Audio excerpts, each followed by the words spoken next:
Prologue. 1 of 2. Point of view, unknown woman. The road that ran along the bay toward harbor's edge never stayed dry. Even when the rain eased, the fog kept coming in, clinging to the stones and the scrub grass. The woman moved through it with a limp that had stopped being temporary days ago, her breath rasping behind stained white bandages wrapped around her face. The cloth was meant to be clean, but it drank whatever seeped out of her sores and showed the truth in brown-grey blooms. She kept her head down and her shoulders squared, hoping her posture could make up for the way her body was failing. Rain off the bay tapped against her oilcloth cloak. Quality oilcloth, heavy and well-waxed, should have cost a month's wages in her village. It shed water, like a blessing. That was the problem. She'd bought it too cheap, and hadn't asked why. Ahead, harbor's edge stood like a bruise on the shoreline. She could make out masts and cranes, crooked roofs, and the low, sprawling dark of a city built to take, and take, and take. It would have been comforting, once.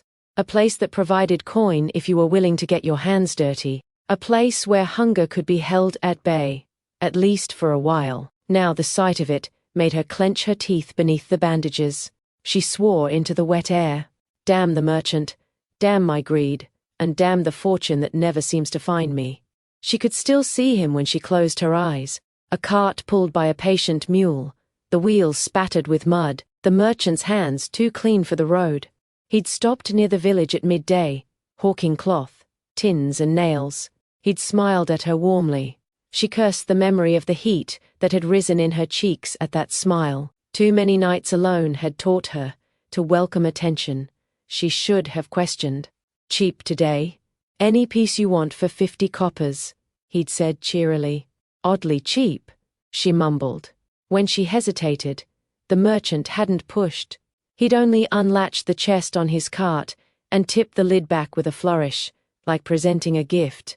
Look for yourself, he'd told her. Take what suits you. It had seemed odd that he made her sort through the chest herself, but not odd enough to risk insulting a man offering a bargain. The clothes inside were well made, sturdy shirts, thick trousers, a stack of socks that didn't bear more darning than stitching. And there, folded at the bottom, lay an oilcloth cloak, perfect for the intermittent rain that rolled in off the bay. She'd pulled it free, and felt the weight of it, the way it promised warmth and dryness. The merchant watched her without blinking. He never reached into the chest himself. As she held up the cloak, he stared past her into the distance. Storm's coming.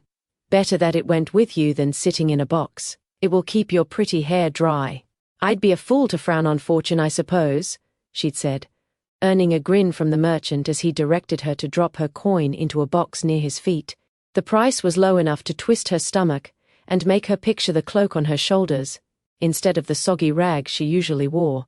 She'd felt the wrongness in her bones, but wrongness was easier to ignore than the looming storm. She'd thought, for one foolish heartbeat, that luck had finally looked her way. The news of grey rot wiping out the village several miles up the road didn't come until the cloak already sat on her shoulders, a joke that could hurt her no further.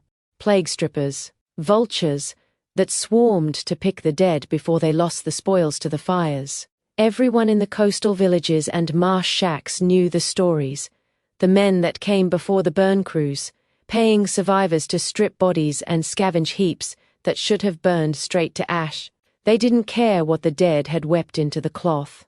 They only cared that death left something worth selling.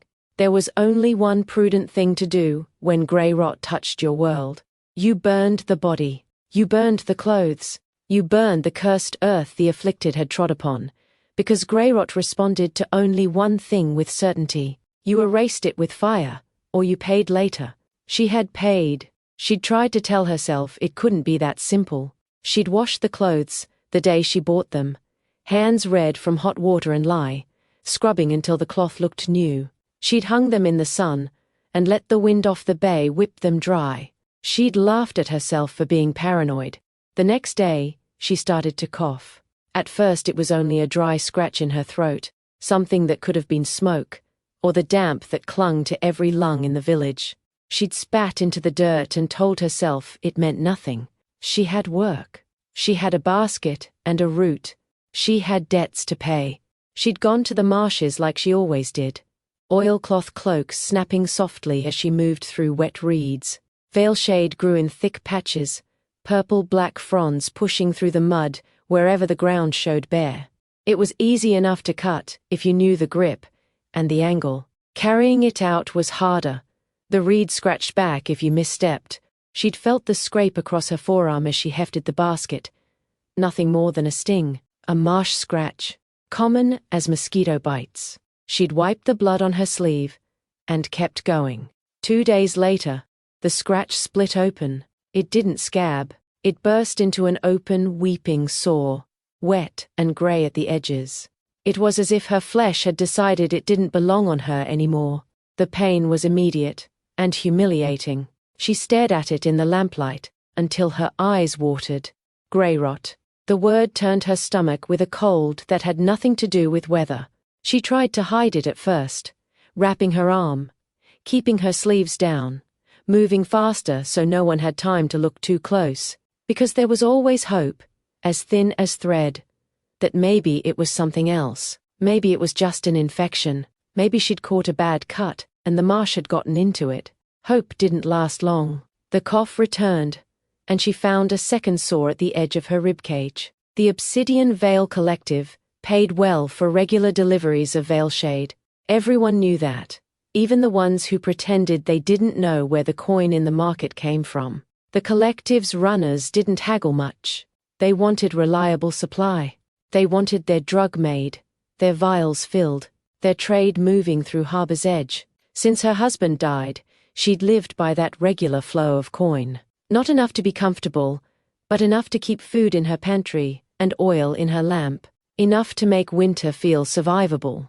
Her life had actually improved once he was gone. Sure, it was lonely living alone, but she buried his constant expectations with the last shovel of dirt that hit the top of his grave. They'd both worked in the fields, but when the day was finished, he still expected her to make the home, as if she had all day to prepare meals and carry their wash to the river to strip the sweat of the day's labor off with the washboard.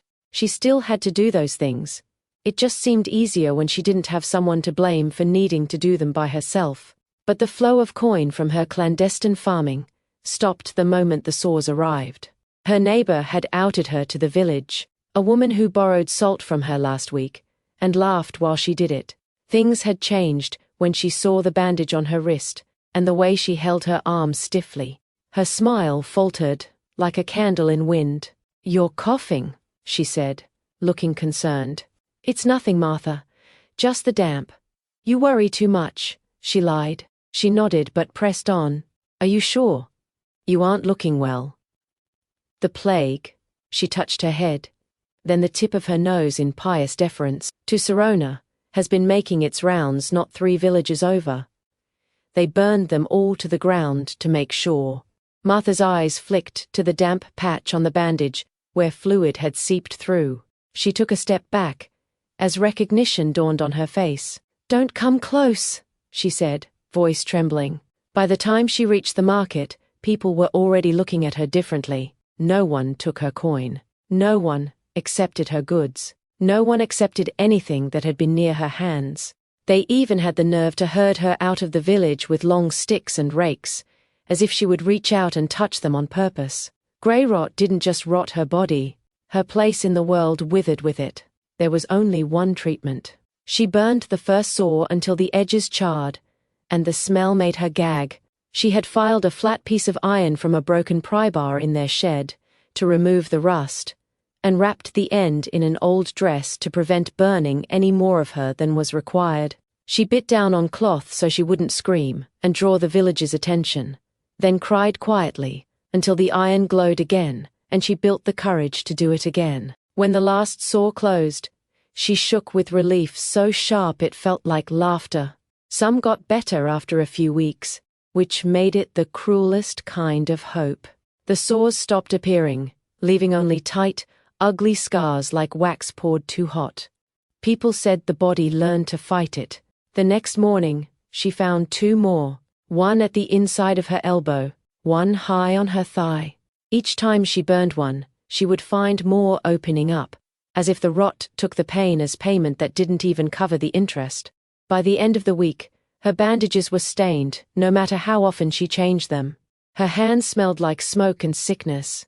Her cough had a wetness to it that made her taste metal. The village made it clear that she was no longer welcome. She decided to move on, away from the market's turned backs. Anywhere that wasn't a room where fire was her only answer. She would go on because she was stubborn and angry. She had always believed, deep down, that the world owed her at least the right to fight for whatever scraps of life she could steal from it.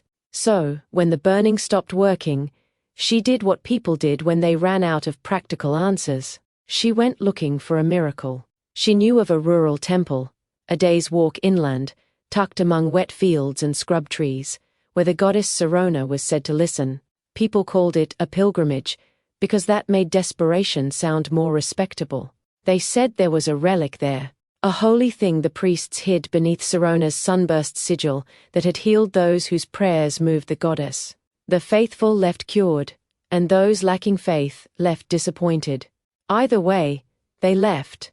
She held little hope it would help, but hope had become a dangerous habit. So she wrapped her face in bandages, pulled the too-good oilcloth cloak tight against the drizzle, and started walking,